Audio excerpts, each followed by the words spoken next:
بادشاہ نے یوسف علیہ السلام کو ملک کا مکمل اختیار دے دیا۔ اس طرح تمام معاملات یوسف علیہ السلام کے اختیار میں آ گئے اور خیر و برکت کے سال شروع ہو گئے۔ یوسف علیہ السلام نے ان سالوں سے خوب فائدہ اٹھایا۔ ہر طرف بھلائی ہی بھلائی ہو گئی، غلے کی فراوانی ہو گئی۔ جس طرح یوسف علیہ السلام چاہتے تھے اسی طرح خرچ کیا جاتا تھا۔ پھر اس طرح 7 سال ختم ہو گئے اور قحط کے سال شروع ہو گئے۔ اس قحط نے نہ صرف مصر کو بلکہ فلسطین وغیرہ کے علاقوں کو بھی اپنی لپیٹ میں لے لیا۔ اب چونکہ مصر بہت زیادہ خوشحال تھا، یوسف علیہ السلام نے 7 سال تک غلے کو بچا بچا کر رکھا تھا، اس لیے لوگ مصر آنا شروع ہو گئے۔ فلسطین میں بھی غلہ ختم ہو گیا۔ فلسطین میں خبر پہنچی کہ مصر کا بادشاہ پرانی قیمت پر غلہ دے رہا ہے۔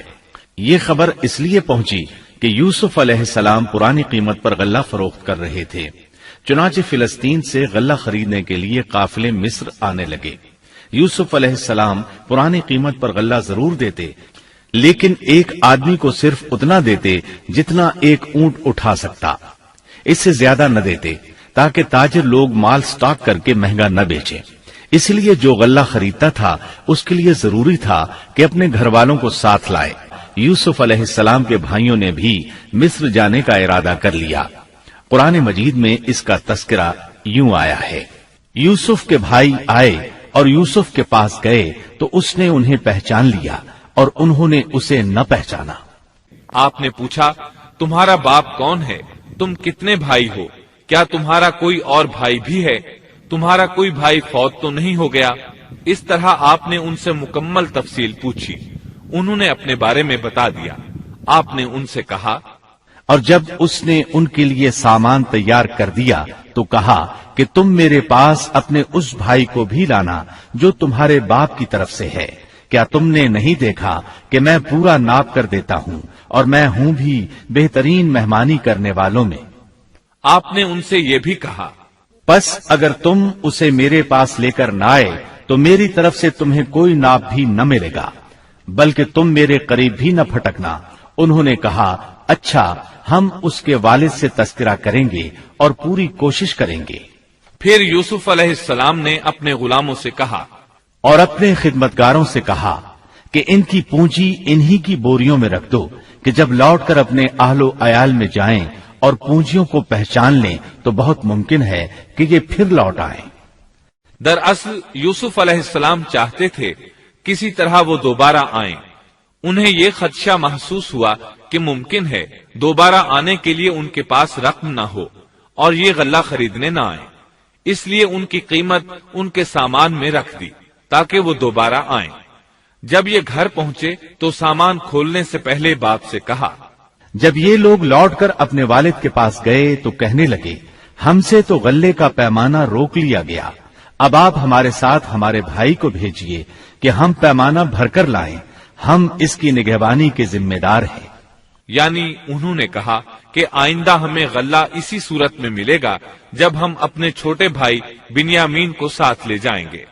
اس پر یعقوب علیہ السلام نے فرمایا، یعقوب نے کہا کہ مجھے تو اس کی بابت تمہارا بس ویسا ہی اعتبار ہے جیسا اس سے پہلے اس کے بھائی کے بارے میں تھا، بس اللہ ہی بہترین حافظ ہے اور وہ سب مہربانوں سے بڑا مہربان ہے۔ مطلب یہ کہ یعقوب علیہ السلام نے ان کی بات ماننے سے انکار کر دیا۔ اس کے بعد جب انہوں نے اپنا سامان کھولا تو کیا دیکھا؟ جب انہوں نے اپنا سامان کھولا تو انہوں نے اپنا سرمایہ موجود پایا جو ان کی جانب لوٹا دیا گیا تھا۔ کہنے لگے، اے ہمارے باپ، ہمیں اور کیا چاہیے؟ دیکھیے تو یہ ہمارا سرمایہ بھی ہمیں واپس لوٹا دیا گیا ہے۔ ہم اپنے خاندان کو غلہ لا دیں گے اور اپنے بھائی کی نگرانی رکھیں گے اور ایک اونٹ کا پیمانہ زیادہ لائیں گے، یہ ناپ تو بہت آسان ہے۔ جب یعقوب علیہ السلام نے یہ معاملہ دیکھا اور ان کا اصرار بڑھا تو سوچ میں پڑ گئے کہ معاملہ کچھ اور معلوم ہوتا ہے، پس انہیں اللہ تعالی کی طرف سے الہام ہوا کہ ساتھ بھیج دیجیے۔ یعقوب نے کہا، میں تو اسے ہرگز تمہارے ساتھ نہ بھیجوں گا جب تک کہ تم اللہ کو بیچ میں رکھ کر مجھے قول و قرار نہ دو کہ تم اسے میرے پاس پہنچاؤ گے، سوائے اس ایک صورت کے کہ تم سب گرفتار کر لیے جاؤ۔ جب انہوں نے پکا قول و قرار دیا تو انہوں نے کہا ہم جو کچھ کہتے ہیں اللہ اس پر نگہبان ہے۔ انہوں نے مزید نصیحت کی، اور یعقوب نے کہا اے میرے بچوں، تم سب ایک دروازے سے نہ جانا بلکہ کئی جدا جدا دروازوں میں سے داخل ہونا، میں اللہ کی طرف سے آنے والی کسی چیز کو تم سے ٹال نہیں سکتا، حکم صرف اللہ ہی کا چلتا ہے، میرا کامل بھروسہ اسی پر ہے اور ہر ایک بھروسہ کرنے والے کو اسی پر بھروسہ کرنا چاہیے۔ مطلب یہ تھا کہ تم 11 نوجوان ہو، تمہیں دیکھ کر کوئی حسد نہ کر بیٹھے، تمہیں نظر نہ لگ جائے، اور نظر کا لگ جانا برحق ہے، اور یہ بسا اوقات انسان کو قبر میں پہنچا دیتی ہے۔ اب یہ روانہ ہوئے۔ جب وہ انہی راستوں سے جن کا حکم ان کے والد نے انہیں دیا تھا گئے، کچھ نہ تھا کہ اللہ نے جو بات مقرر کر دی ہے وہ اس سے انہیں ذرا بھی بچا لے، مگر یعقوب کے دل میں ایک خیال پیدا ہوا جسے اس نے پورا کر لیا۔ بلا شبہ وہ ہمارے سکھلائے ہوئے علم کا عالم تھا، لیکن اکثر لوگ نہیں جانتے۔ مطلب یہ کہ انسان کی کوشش کے باوجود تقدیر اپنا کام دکھا جاتی ہے۔ یوسف علیہ السلام کے بھائی گئے اور دربار میں حاضر ہوئے۔ آپ نے معمول کے مطابق ان کی رہائش کا انتظام کیا، ہر 2 کو ایک کمرہ دیا۔ اس طرح بنیامین اکیلے بچ گئے۔ یوسف علیہ السلام نے فرمایا چلو اسے ادھر میرے پاس چھوڑ جاؤ۔ جب وہ چلے گئے تو یوسف علیہ السلام نے انہیں گلے سے لگا لیا۔ یہ سب جب یوسف کے پاس پہنچ گئے تو اس نے اپنے بھائی کو اپنے پاس جگہ دی اور کہا کہ میں تیرا بھائی یوسف ہوں، بس یہ جو کچھ کرتے رہے اس کا کچھ رنج نہ کر۔ مطلب یہ کہ وہ بنیامین کو بھی ستاتے رہے۔ اس کے بعد یوسف علیہ السلام نے کیا کیا، اس کا ذکر سورہ یوسف آیت 70 تا 77 میں سنیے۔ پھر جب انہیں ان کا سامان اسباب ٹھیک ٹھاک کر کے دیا تو اپنے بھائی کے سامان میں پانی پینے کا پیالہ رکھ دیا۔ پھر ایک آواز دینے والے نے پکار کر کہا کہ اے قافلے والو، تم لوگ تو چور ہو۔ انہوں نے ان کی طرف منہ پھیر کر کہا کہ تمہاری کیا چیز کھوئی گئی ہے؟ جواب دیا کہ شاہی پیالہ گم ہے، جو اسے لے آئے اسے 1 اونٹ کے بوجھ کا غلہ ملے گا، اس وعدے کا میں ضامن ہوں۔ انہوں نے کہا اللہ کی قسم، تم کو خوب علم ہے کہ ہم ملک میں فساد پھیلانے کے لیے نہیں آئے اور نہ ہم چور ہیں۔ انہوں نے کہا اچھا چور کی کیا سزا ہے اگر تم جھوٹے ہو؟ جواب دیا کہ اس کی سزا یہی ہے کہ جس کے اسباب میں سے پایا جائے وہی اس کا بدلہ ہے، ہم تو ایسے ظالموں کو یہی سزا دیا کرتے ہیں۔ بس یوسف نے ان کے سامان کی تلاشی شروع کی، اپنے بھائی کے سامان کی تلاشی سے پہلے، پھر اس پیمانے کو اپنے بھائی کے سامان سے نکالا۔ ہم نے یوسف کے لیے اسی طرح یہ تدبیر کی۔ اس بادشاہ کے قانون کی روح سے یہ اپنے بھائی کو نہیں روک سکتا تھا مگر یہ کہ اللہ کو منظور ہو۔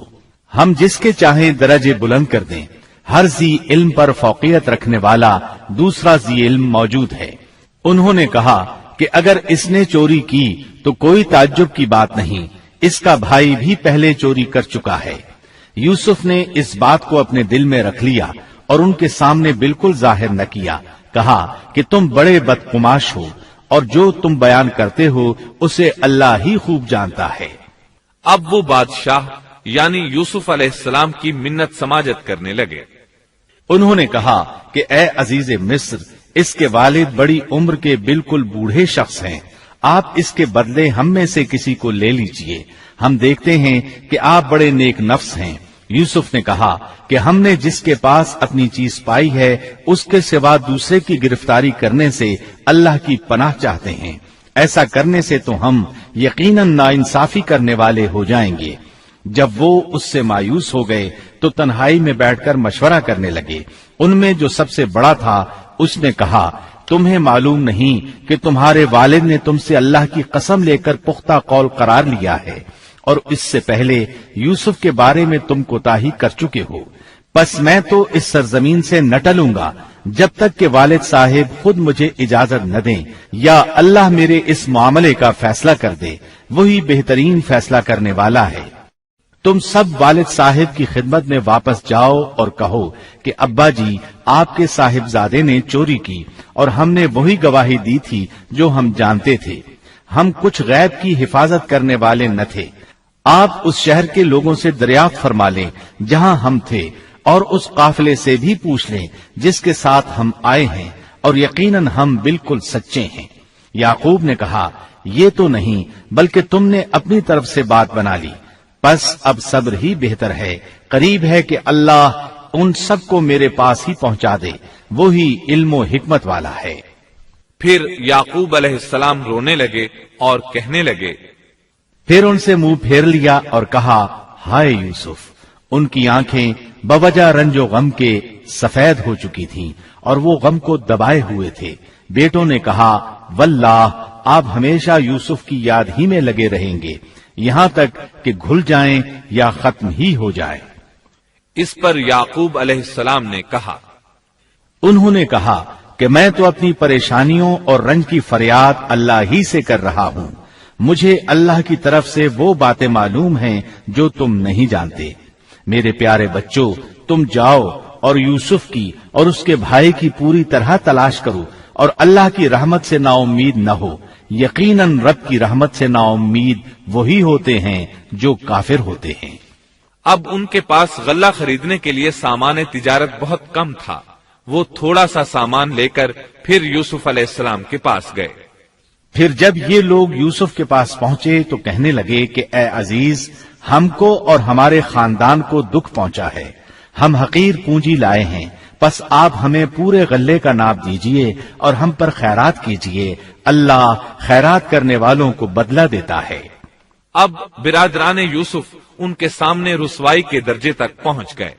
چنانچہ یوسف علیہ السلام نے انہیں زیادہ پریشان کرنا مناسب نہ سمجھا اور اپنا مکمل تعارف کروا دیا.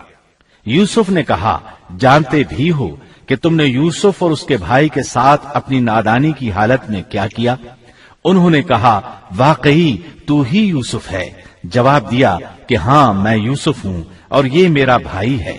اللہ نے ہم پر فضل و کرم کیا. بات یہ ہے کہ جو بھی پرہیزگاری اور صبر کرے تو اللہ کسی نیکوکار کا اجر ضائع نہیں کرتا. انہوں نے کہا اللہ کی قسم، اللہ نے تجھے ہم پر برتری دی ہے اور یہ بھی بالکل سچ ہے کہ ہم خطا کار تھے. جواب دیا آج تم پر کوئی ملامت نہیں ہے، اللہ تمہیں بخشے، وہ سب مہربانوں سے بڑا مہربان ہے. میرا یہ کرتا تم لے جاؤ اور اسے میرے والد کے منہ پر ڈال دو کہ وہ دیکھنے لگیں اور اپنے خاندان کو میرے پاس لے آؤ. وہ قمیص لے کر یعقوب علیہ السلام کی طرف چل دیے. جو ہی مصر سے چلے یعقوب علیہ السلام نے خوشبو محسوس کر لی. جب یہ قافلہ جدا ہوا تو ان کے والد نے کہا کہ مجھے تو یوسف کی خوشبو آ رہی ہے، اگر تم مجھے بے وقوف نہ کہو. وہ کہنے لگے کہ واللہ آپ اپنے اسی پرانے خط میں مبتلا ہیں. جب خوشخبری دینے والے نے پہنچ کر ان کے منہ پر وہ کرتا ڈالا اسی وقت وہ پھر سے بینا ہو گئے. کہا کیا میں تم سے نہ کہا کرتا تھا کہ میں اللہ کی طرف سے وہ باتیں جانتا ہوں جو تم نہیں جانتے. انہوں نے کہا ابا جی آپ ہمارے لیے گناہوں کی بخشش طلب کیجئے، بے شک ہم قصوروار ہیں. کہا اچھا میں جلد ہی تمہارے لیے اپنے پروردگار سے بخشش مانگوں گا، وہ بہت بڑا بخشنے والا اور نہایت مہربانی کرنے والا ہے. پھر سارا خاندان یوسف علیہ السلام کے پاس آیا.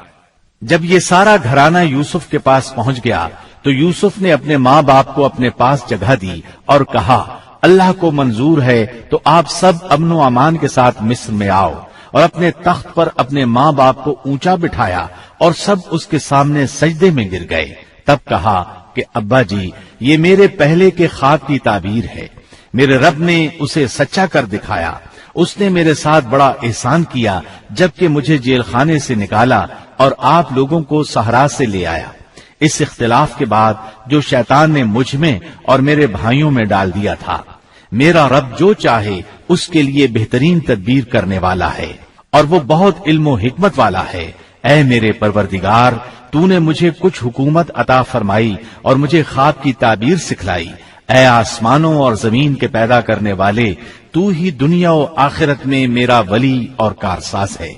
تو مجھے اسلام کی حالت میں فوت کر اور نیکوں میں ملا دے.